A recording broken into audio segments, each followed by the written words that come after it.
Salam damai sejahtera untuk Bapak, Ibu, Saudara dimanapun berada. Hari ini kita kembali belajar dari Alkitab. Sebelumnya, mari kita berdoa memohon hikmat dari Tuhan. Bapa di surga, di dalam nama Tuhan Yesus Kristus, sungguh kami bersyukur untuk segala kebaikan dan kemurahan-Mu. Hari ini kembali kami mau mendengarkan firman-Mu. Kiranya Tuhan memberikan kepada kami hikmat, dan Roh Kudus memberikan kepada kami pencerahan, agar apa yang kami dengarkan dapat kami lakukan dengan tepat. Terima kasih ya Bapa. Kiranya damai sejahtera Kristus yang memerintah akal dan segala pikiran, itulah yang menguasai hati kami. Dalam nama Tuhan Yesus kami berdoa. Amin. Firman Tuhan yang akan kita renungkan hari ini diambil dari Amsal pasal 3 ayat 5 sampai dengan 8. Demikianlah firman Tuhan. Percayalah kepada Tuhan dengan segenap hatimu, dan janganlah bersandar kepada pengertianmu sendiri. Akuilah Dia dalam segala lakumu, maka Ia akan meluruskan jalanmu. Janganlah engkau menganggap dirimu sendiri bijak. Takutlah akan Tuhan dan jauhilah kejahatan. Itulah yang akan menyembuhkan tubuhmu dan menyegarkan tulang-tulangmu. Bapak, Ibu, Saudara yang kekasih di dalam Kristus, firman Tuhan yang sudah kita dengar ini, mari kita renungkan dan refleksikan di dalam hidup kita. Bagian yang pertama yang kita perlu renungkan dan refleksikan ialah percaya. Setiap orang yang dianugerahkan iman oleh Allah dan diterapkan iman itu di dalam hati kita oleh Roh Kudus, maka orang-orang tersebut, yaitu kita, dapat percaya kepada Tuhan. Tuhan yang menciptakan langit, bumi, dan segala isinya. Tuhan yang menopang, menjaga, memelihara, dan berdaulat atas seluruh karyanya. Tuhan yang memberikan kepada umatnya penebusan dan juga kehidupan yang kekal. Kita dapat percaya kepadanya. Itu semata-mata karena anugerah Tuhan. Kita tidak mungkin percaya dari kemampuan dan kekuatan kita sendiri. Di dalam ayat ini, Amsal memberikan kepada kita suatu pengertian yang lebih dari apa yang sudah kita bicarakan barusan. Percayalah kepada Tuhan, itu bukan hanya pengertian kita, pemahaman kita, tetapi hidup kita seluruhnya. Hati kita sepenuhnya dipersembahkan, diserahkan, dan bersandar kepada Tuhan. Percaya berarti apa yang dijanjikan Tuhan, apa yang diperintahkan Tuhan, dan apa yang dinyatakan Tuhan adalah benar, adalah baik, adalah suci untuk kita. Karena segala sesuatu terjadi untuk kebaikan kita. Dan hal-hal yang sudah dinyatakan itu adalah benar dan dapat dibuktikan dalam kehidupan kita. Percayalah kepada Tuhan karena Tuhan menepati, menggenapi seluruh janjinya. Dan tidak ada satupun janji yang tidak ditepatinya.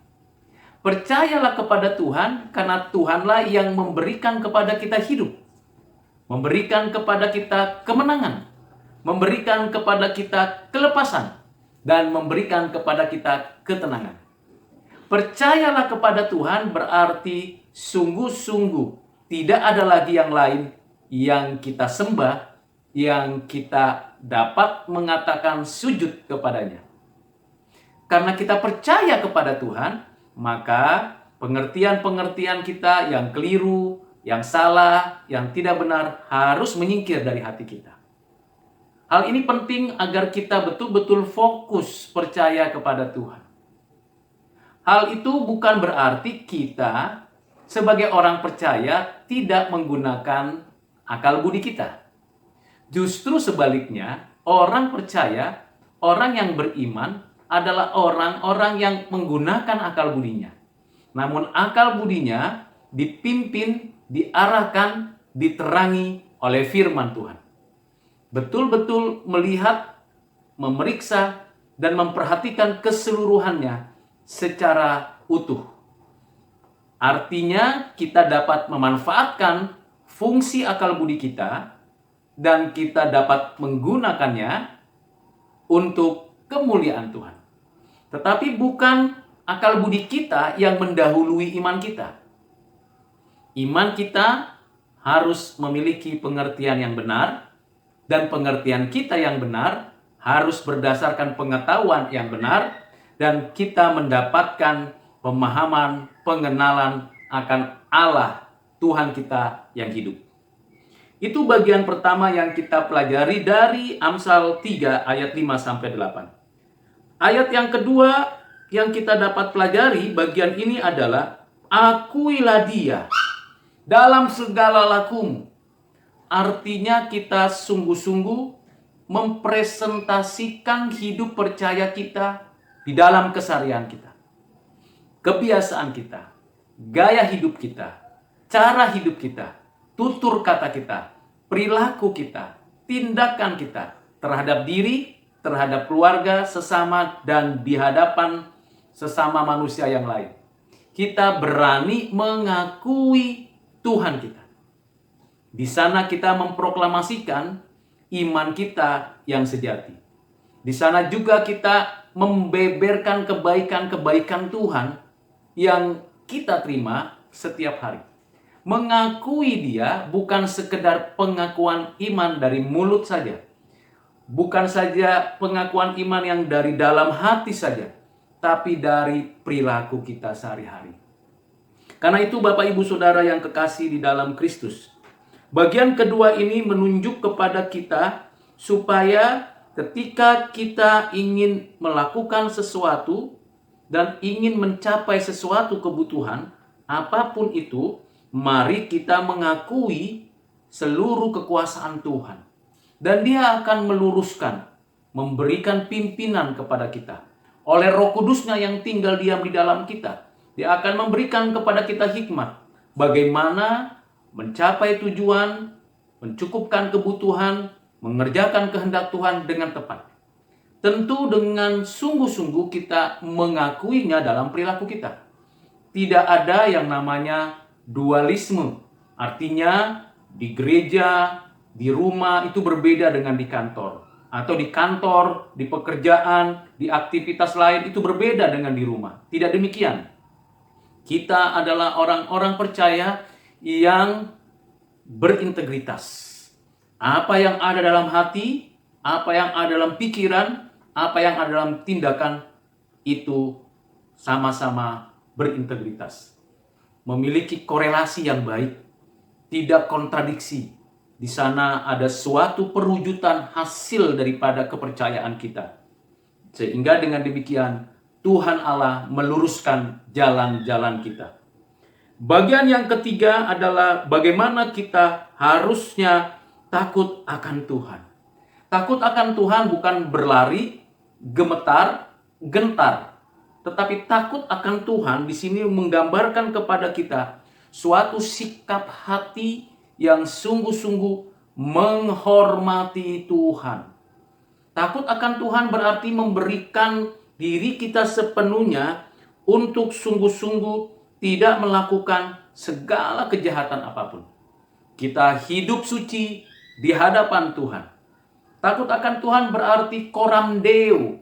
Kita ada di hadapan Tuhan. Baik kita berbaring, kita berdiri, kita bekerja, kita beraktivitas apapun. Dengan sikap takut akan Tuhan, maka kita bukan saja menghindar dari kejahatan, kita juga melakukan kebajikan. Bukan saja menghindar dari keburukan, kita melakukan hal-hal yang mulia. Itu artinya takut akan Tuhan. Di mana kita menghormati Tuhan. Menghargai kehadirannya dalam hidup kita. Karena Dia tidak pernah meninggalkan kita. Dia selalu memperhatikan kita, peduli kepada kita, dan sungguh-sungguh menyatakan kehendaknya kepada kita. Bapak Ibu Saudara yang kekasih di dalam Kristus, kalau kita sudah melakukan 3 hal penting itu, percaya, mengakui Dia, dan takut akan Tuhan, maka di sana dinyatakan itulah yang akan menyembuhkan tubuhmu. Jadi kesembuhan pada tubuh itu dipengaruhi oleh kesembuhan pada hati. Kesembuhan pada hati. Hati yang betul-betul berpusat kepada Tuhan.